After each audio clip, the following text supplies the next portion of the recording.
Morning students, आज हम लोग रेडॉक्स रिएक्शन के बारे में पढ़ेंगे। रेडॉक्स दो शब्दों के मिलने से बनता है। RED जो स्टैंड करता है रिडक्शन और OX ये स्टैंड करता है ऑक्सीडेशन को, यानी वैसी अभिक्रिया जिसमें ऑक्सीडेशन और रिडक्शन दोनों हो उसे कहते हैं क्या, रेडॉक्स रिएक्शन कहेंगे। तो हम लोग इस चैप्टर में वैसी ही रासायनिक अभिक्रिया के बारे में पढ़ेंगे। तो रेडॉक्स रिएक्शन के परिभाषा या डेफिनेशन के संबंध में प्राचीन समय से ही अलग अलग परिभाषाएं प्रचलित थी। प्रारंभ में ये कहा जाता था कि reaction with oxygen is called oxidation and reaction with hydrogen is called reduction. लेकिन ये डेफिनेशन कोई बहुत अधिक समय तक नहीं चला, क्योंकि ये प्रिमिटिव या प्रारंभिक डेफिनेशन थे। उस समय रेडॉक्स रिएक्शन की संख्या भी काफी कम थी। बाद में एक डेफिनेशन जो प्रचलित हुआ उसमें यह कहा गया कि वैसी रासायनिक अभिक्रिया जिसमें ऑक्सीजन और इलेक्ट्रोनेगेटिव एलिमेंट के अनुपात में वृद्धि हो तथा हाइड्रोजन या इलेक्ट्रोपॉजिटिव एलिमेंट के अनुपात में कमी हो, उसको नाम देते थे ऑक्सीडेशन। और ठीक इसका उल्टा, यानी वैसी रासायनिक अभिक्रिया जिसमें हाइड्रोजन या इलेक्ट्रोपॉजिटिव एलिमेंट के अनुपात में वृद्धि हो उसे, या फिर ऑक्सीजन या इलेक्ट्रॉन नेगेटिव एलिमेंट के अनुपात में कमी हो, उसको नाम देते थे क्या, रिडक्शन। तो सबसे पहले इसका ये डिफिनेशन देखते हैं। ये था ऑक्सीडेशन। ऑक्सीडेशन में सबसे पहली विशेषता क्या थी? पहली विशेषता ये थी कि इंक्रीज इन रेशियो ऑफ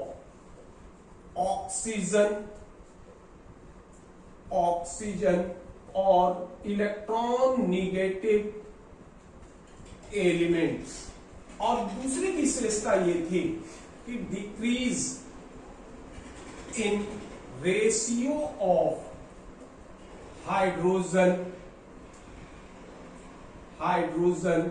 और इलेक्ट्रोपॉजिटिव एलिमेंट्स। देखिए यहाँ EN इलेक्ट्रॉन नेगेटिव एलिमेंट को स्टैंड करता है और EP इलेक्ट्रोपॉजिटिव एलिमेंट को स्टैंड करता है। ये डेफिनेशन था किसका, ऑक्सीडेशन का।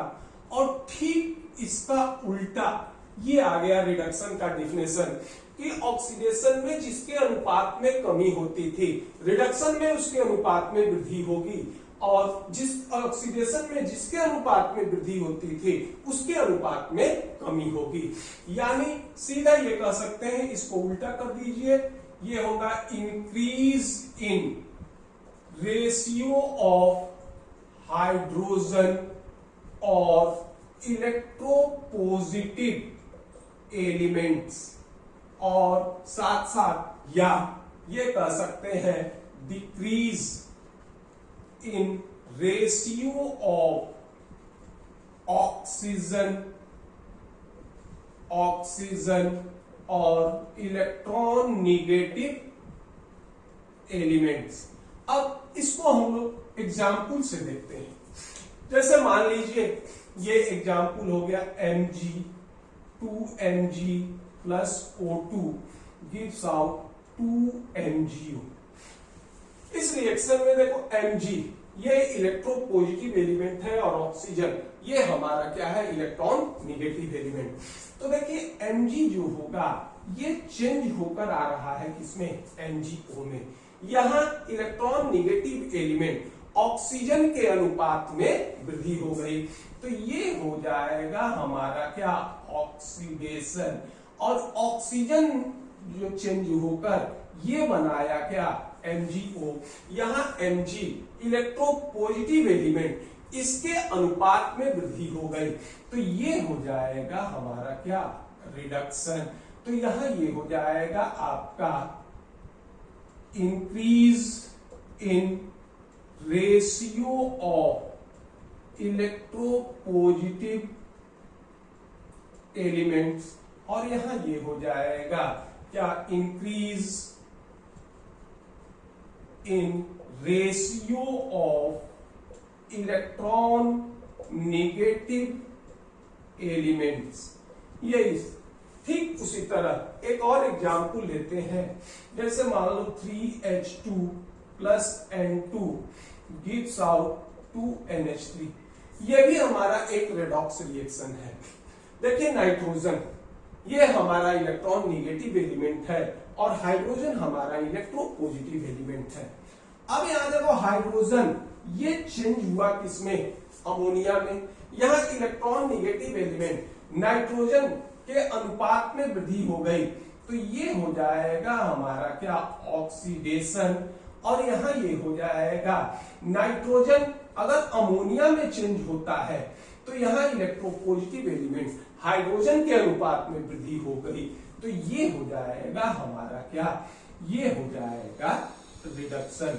और इस तरह से हम लोग ऑक्सीडेशन और रिडक्शन इसका आसानी से रेडॉक्स रिएक्शन में पकड़ सकते हैं कि किसका ऑक्सीडेशन होता है और किसका रिडक्शन। लेकिन ये डिफिनेशन, ये भी परिभाषा कोई बहुत अधिक समय तक नहीं चला।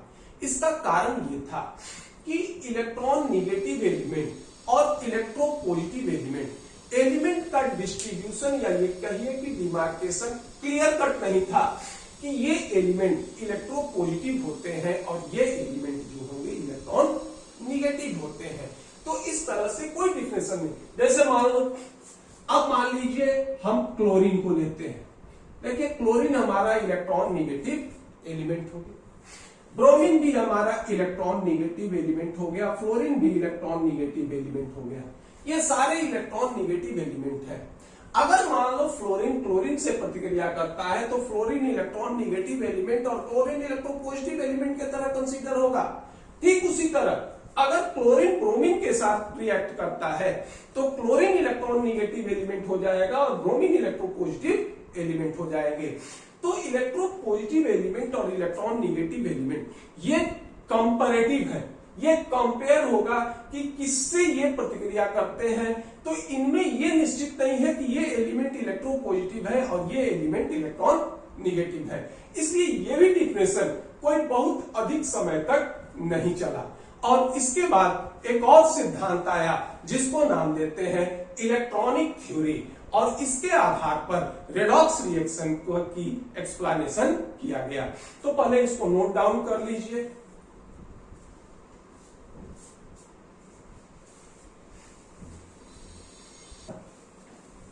दूसरा सिद्धांत है जिसको नाम देते हैं इलेक्ट्रॉनिक थ्योरी। इलेक्ट्रॉनिक थ्योरी के अनुसार loss of electron is called oxidation and gain of electron is called reduction. तो इलेक्ट्रॉनिक थ्योरी के अनुसार ऑक्सीडेशन को ये डिफाइन किया जाता है लॉस ऑफ इलेक्ट्रॉन, और रिडक्शन इसको ये डिफाइन किया जाता है गेन ऑफ इलेक्ट्रॉन। यानी इलेक्ट्रॉन के त्याग को कहेंगे ऑक्सीडेशन और इलेक्ट्रॉन के गेन को कहेंगे क्या, रिडक्शन कहेंगे।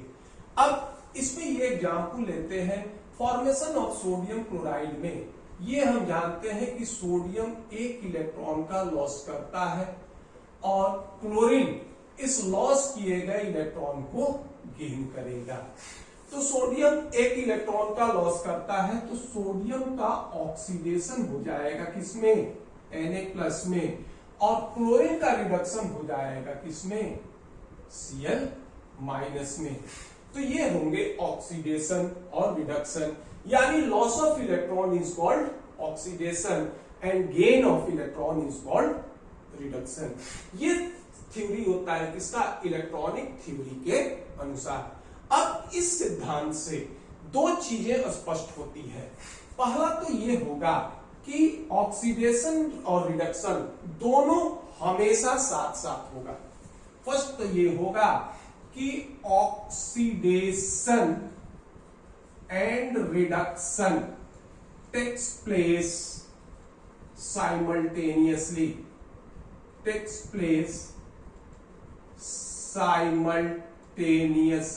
ये जब भी होंगे तो साथ साथ होंगे, क्योंकि ये कभी संभव नहीं है कि किसी रिएक्शन में इलेक्ट्रॉन का लॉस हो और इलेक्ट्रॉन का गेन नहीं हो, या फिर ये हो कि इलेक्ट्रॉन का गेन हो और इलेक्ट्रॉन का लॉस नहीं हो। इसलिए जब भी होगा, यानी कोई ऐसे रिएक्शन संभव नहीं है कि जिसमें सिर्फ ऑक्सीडेशन हो और रिडक्शन नहीं हो, या फिर कोई ऐसे रिएक्शन भी संभव नहीं है कि जिसमें सिर्फ रिडक्शन हो ऑक्सीडेशन नहीं हो। जब भी होंगे तो ऑक्सीडेशन और रिडक्शन दोनों साथ साथ होंगे। दूसरा एक टर्म होता है जिसको नाम देते हैं ऑक्सीडाइजिंग एजेंट। एक टर्म होगा, ये कहलाता है ऑक्सीडाइजिंग एजेंट, और दूसरा टर्म होता है जिसको नाम देते हैं रिड्यूसिंग एजेंट। अब ये देखते हैं कि आखिर ऑक्सीडाइजिंग एजेंट और रिड्यूसिंग एजेंट क्या होते हैं। ऑक्सीडाइजिंग एजेंट को कहते हैं कि जो ऑक्सीडेशन के लिए रेस्पॉन्सिबल हो, यानी जो ऑक्सीडेशन के लिए उत्तरदायी हो, ऑक्सीडाइजिंग एजेंट, और जो रिडक्शन के लिए उत्तरदायी हो उसे क्या कहेंगे, रिड्यूसिंग एजेंट। तो ऑक्सीडाइजिंग एजेंट क्या हो जाएगा, ये होगा रेस्पॉन्सिबल फॉर ऑक्सीडेशन, यानी जो ऑक्सीडेशन के लिए उत्तरदायी हो वो ऑक्सीडाइजिंग एजेंट। और रिड्यूसिंग एजेंट क्या हो जाएगा, ये हो जाएगा रेस्पॉन्सिबल फॉर रिडक्शन, ये हो जाएगा रिड्यूसिंग एजेंट। अब देखो ऑक्सीडेशन हो रहा है किसका, सोडियम का, रेस्पॉन्सिबल कौन हो गया, क्लोरीन। अगर क्लोरीन को इलेक्ट्रॉन की आवश्यकता नहीं होती तो कभी सोडियम इलेक्ट्रॉन का लॉस नहीं करता। अगर हम सोडियम को ये अलग से रख दें तो ये कभी इलेक्ट्रॉन का लॉस नहीं करेगा, लेकिन जैसे ही सोडियम क्लोरीन के कांटेक्ट में आएगा वैसे ही जो होगा ये इलेक्ट्रॉन का लॉस कर देगा। तो क्लोरीन रेस्पॉन्सिबल हो गया किसके, सोडियम के ऑक्सीडेशन के लिए। तो यहां क्लोरीन हो जाएगा हमारा क्या, ऑक्सीडाइजिंग एजेंट हो जाएगा। और रेस्पॉन्सिबल फॉर रिडक्शन, रिडक्शन हो रहा है किसका, क्लोरीन का, रेस्पॉन्सिबल कौन हो गया, सोडियम। अगर सोडियम इलेक्ट्रॉन का लॉस नहीं करता तो कभी भी क्लोरीन का रिडक्शन नहीं होगा। तो यहां सोडियम हमारा क्या हो जाएगा, ये हो जाएगा रिड्यूसिंग एजेंट हो जाएगा। तो सोडियम हमारा रिड्यूसिंग एजेंट हो जाएगा कि जो रेस्पॉन्सिबल होता है रिडक्शन के लिए। क्लोरीन हमारा ऑक्सीडाइजिंग एजेंट हो जाएगा क्योंकि ये रेस्पॉन्सिबल होता है ऑक्सीडेशन के लिए। तो ऑक्सीडाइजिंग एजेंट की विशेषता क्या हो जाएगी कि इसका ऑलवेज रिडक्शन होगा। इसका क्या होगा, दूसरी विशेषता ये हो जाएगी कि ऑलवेज रिडक्शन, या फिर ये कह सकते हैं कि it always gain electron, it always gain electron. और ठीक रिड्यूसिंग एजेंट में ठीक इसका उल्टा हो जाएगा कि ऑलवेज ऑक्सीडेशन, और ये हो जाएगा कि इट ऑलवेज लॉस इलेक्ट्रॉन। तो ये विशेषता हो जाएंगे किसके, ऑक्सीडाइजिंग एजेंट और रिड्यूसिंग एजेंट को। इसको पकड़ने का एक और आसान तरीका है कि अगर हम किसी रिडॉक्स रिएक्शन में ये पकड़ लें कि किसका ऑक्सीडेशन होता है और किसका रिडक्शन, तो जिसका ऑक्सीडेशन होगा वो हमारा क्या हो जाएगा, रिड्यूसिंग एजेंट होगा, और जिसका रिडक्शन होगा वो हमारा क्या हो जाएगा, ऑक्सीडाइजिंग एजेंट हो जाएगा। तो ये सिद्धांत इलेक्ट्रॉनिक थ्योरी के अनुसार loss of electron is called oxidation, gain of electron is called reduction, oxidising agent और रिड्यूसिंग एजेंट, कि जो ऑक्सीडेशन के लिए रेस्पॉन्सिबल हो उसको नाम देते हैं ऑक्सीडाइजिंग एजेंट, और जो रिडक्शन के लिए रेस्पॉन्सिबल हो उसको नाम देते हैं क्या, रिड्यूसिंग एजेंट। ऑक्सीडाइजिंग एजेंट का हमेशा रिडक्शन होता है, ये हमेशा इलेक्ट्रॉन का गेन करेंगे, और रिड्यूसिंग एजेंट का हमेशा ऑक्सीडेशन होगा, और ये क्या करेंगे, हमेशा इलेक्ट्रॉन का लॉस करेंगे। तो ये सिद्धांत होता है हमारा इलेक्ट्रॉनिक थ्योरी। लेकिन यही सिद्धांत कोई बहुत अधिक समय तक नहीं चला। इसका कारण ये था कि लॉस ऑफ इलेक्ट्रॉन और गेन ऑफ इलेक्ट्रॉन, इससे हमेशा क्या होते हैं, आयनिक बॉन्ड का फॉर्मेशन होता है या आयनिक कंपाउंड के निर्माण होंगे। और ये कोई जरूरी नहीं है कि हमेशा रेडॉक्स रिएक्शन के फलस्वरूप आयनिक कंपाउंड का ही फॉर्मेशन हो सकता है कि रेडॉक्स रिएक्शन के फलस्वरूप कोवैलेंट कंपाउंड का भी फॉर्मेशन हो। तो वैसी स्थिति में ये सिद्धांत इलेक्ट्रॉनिक थ्योरी ये एप्लीकेबल नहीं होगा। तो पहले इसको नोट डाउन कर लीजिए, फिर इसके बाद आगे बढ़ते हैं। अब इस इलेक्ट्रॉनिक थ्योरी की लिमिटेशन या ये देखते हैं कि इलेक्ट्रॉनिक थ्योरी की कमियां कौन कौन सी थी। तो सबसे पहले तो इसका लिमिटेशन ये देखते हैं, ये हो जाएगा आपका लिमिटेशन। लिमिटेशन में ये देखते हैं कि ये तो आयनिक कंपाउंड के रेडॉक्स रिएक्शन की ये व्याख्या कर देगा। लेकिन अगर मान लीजिए कोवैलेंट कंपाउंड का निर्माण हो तो कोवैलेंट कंपाउंड का फॉर्मेशन शेयरिंग ऑफ इलेक्ट्रॉन से होता है। इसमें यह नहीं पता चलेगा कि किसने इलेक्ट्रॉन का लॉस किया और किसने इलेक्ट्रॉन का गेन किया। जैसे मान लो ये हो जाएगा 2Na प्लस Cl2, ये हो जाएंगे 2NaCl। अब सोडियम यहां इलेक्ट्रॉन का लॉस किया तो ये हो गया ऑक्सीडेशन, और क्लोरीन अगर इलेक्ट्रॉन का गेन किया तो ये हो गया हमारा क्या रिडक्शन। और सोडियम क्लोराइड ये हमारे क्या हो गए, ये हो गए आयनिक कंपाउंड। यानी अगर रेडॉक्स रिएक्शन के फलस्वरूप आयनिक कंपाउंड का फॉर्मेशन होता है तो हम इसका एक्सप्लेनेशन आसानी से इलेक्ट्रॉनिक थ्योरी के अनुसार कर देंगे कि किसका ऑक्सीडेशन हुआ और किसका रिडक्शन। लेकिन अगर मान लीजिए ये रिएक्शन हो जाए H2 2H2 plus O2 gives out 2H2O, ये भी रिएक्शन हमारा क्या है, रेडॉक्स रिएक्शन है। इसके फलस्वरूप प्रोडक्ट हमारा H2O बनता है और इसमें हाइड्रोजन और ऑक्सीजन इसके बीच इलेक्ट्रॉन का शेयरिंग होता है और H2O जो होंगे ये हमारे क्या हो जाते हैं, ये हो जाते हैं कोवैलेंट कंपाउंड होंगे। और कोवैलेंट कंपाउंड हमेशा शेयरिंग ऑफ इलेक्ट्रॉन से बनते हैं। इसमें यह नहीं पता चलेगा कि किसने इलेक्ट्रॉन का लॉस किया और किसने इलेक्ट्रॉन का गेन किया।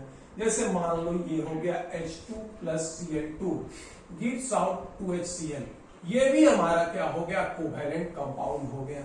यह भी हमारा रेडॉक्स रिएक्शन है, लेकिन इससे ये नहीं पता चलता है कि किसने इलेक्ट्रॉन का लॉस किया और किसने इलेक्ट्रॉन का गेन किया। और इस सिद्धांत का यही लिमिटेशन है।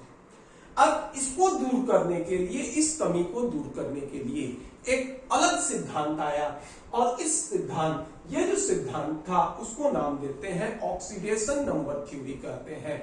और ये oxidation number theory ionic compound और कोवैलेंट कंपाउंड इसके बीच जो भी कड़ी है इसको जो होगा या जो भी डिफरेंस है इसको क्या करेगा, समाप्त कर देगा। जैसे मान लो NaCl, सोडियम क्लोराइड, सोडियम पे चार्ज होगा पॉजिटिव, क्लोरीन पे चार्ज होगा निगेटिव, ये हमारे क्या हो गए, ये हो गए आयनिक कंपाउंड। दूसरा ये हो गया हमारा HCl, ये हो गया क्या हमारा कोवैलेंट कंपाउंड। क्लोरीन की इलेक्ट्रॉन निगेटिविटी अधिक होती है तो बॉन्डेड इलेक्ट्रॉन शिफ्ट करेगा क्लोरीन के तरफ, तो क्लोरीन पर पार्शियल निगेटिव चार्ज और हाइड्रोजन पर पार्शियल पॉजिटिव चार्ज, और ये हो गए हमारे कोवैलेंट कंपाउंड। अब ये देखते हैं कि दोनों में अंतर क्या है। देखिए इसमें भी जो होगा पोल का फॉर्मेशन हुआ, इसमें भी जो होगा ये पोल का फॉर्मेशन हुआ। अंतर क्या है, पोल की इंटेंसिटी में। अगर सोडियम पर पॉजिटिव चार्ज है तो ये क्यों है, क्योंकि सोडियम ने एक इलेक्ट्रॉन का लॉस किया। क्लोरीन पर अगर निगेटिव चार्ज है तो क्यों इस पर एक यूनिट निगेटिव चार्ज है, क्योंकि क्लोरीन ने एक इलेक्ट्रॉन का गेन किया। ठीक उसी तरह हाइड्रोजन पर अगर पार्शियल पॉजिटिव चार्ज और क्लोरीन पर अगर पार्शियल नेगेटिव चार्ज है तो ये लॉस और गेन ऑफ इलेक्ट्रॉन के कारण नहीं था, ये क्या था कि बॉन्डेड इलेक्ट्रॉन क्लोरीन के तरफ शिफ्ट कर गया था। तो जिसके कारण इस पर पार्शियल नेगेटिव चार्ज और हाइड्रोजन पर पार्शियल पॉजिटिव चार्ज आया। यही इस दोनों में अंतर है। तो एक काल्पनिक सिद्धांत ये मान लिया गया कि जिसकी इलेक्ट्रॉन निगेटिविटी अधिक है, बॉन्डेड इलेक्ट्रॉन शिफ्ट करेगा उसके तरफ, और हम ये मान लें कि उसने इलेक्ट्रॉन का गेन कर लिया। तो इलेक्ट्रॉन निगेटिविटी क्लोरीन की अधिक है, तो ये क्या हो जाएगा कि ये मान लें कि क्लोरीन ने उस इलेक्ट्रॉन का गेन कर लिया, तो ये हो गया क्लोरीन का oxidation number -1। Bonded electron hydrogen से दूर होने के कारण ये मान लेंगे कि इसने जो होगा इलेक्ट्रॉन का लॉस कर दिया, तो ये हो जाएगा इसका ऑक्सीडेशन नंबर। और इस तरह से जो पोल के इंटेंसिटी में अंतर था वो अंतर क्या हो जाएगा, ये समाप्त हो जाएगा। अब आयनिक कंपाउंड और कोवेलेंट कंपाउंड दोनों का बिहेवियर क्या हो जाएगा, ये समान हो जाएगा। और इसी चीज को नाम देते हैं क्या, ऑक्सीडेशन नंबर कहते हैं। तो ऑक्सीडेशन नंबर एक काल्पनिक सिद्धांत होता है, और इस ऑक्सीडेशन नंबर या ये कहिए कि इस काल्पनिक सिद्धांत में ये इलेक्ट्रॉन निगेटिविटी ऑफ एलिमेंट पे निर्भर करते हैं कि जिसकी इलेक्ट्रॉन निगेटिविटी अधिक होगी ये मान लेंगे कि उसने इलेक्ट्रॉन का गेन कर लिया, और जिसकी इलेक्ट्रॉन निगेटिविटी कम होगी ये मान लेंगे कि उसने इलेक्ट्रॉन का लॉस कर दिया। और इस तरह से ऑक्सीडेशन नंबर थ्योरी के आधार पर हम लोग रेडॉक्स रिएक्शन का एक्सप्लेनेशन कर लेंगे। अब यह है कि ऑक्सीडेशन नंबर क्या होता है, इसको किस तरह से निकालते हैं, तो ये हम लोग अगले वीडियो या ये कहिए कि दूसरे वीडियो जिसमें किस तरह से ऑक्सीडेशन नंबर क्या होता है और ऑक्सीडेशन नंबर किस प्रकार से निकालते हैं, इस वीडियो में ऑक्सीडेशन नंबर के बारे में डिटेल्स बताया जाएगा। फिलहाल अभी हम लोग सिर्फ डिफिनेशन को डिस्कस कर रहे हैं। तो ये जो डिफिनेशन था कि H2 + Cl2 ये मिलकर बनाया क्या, 2HCl। इलेक्ट्रॉनिक थ्योरी इसका एक्सप्लेनेशन नहीं कर पाया था। क्यों?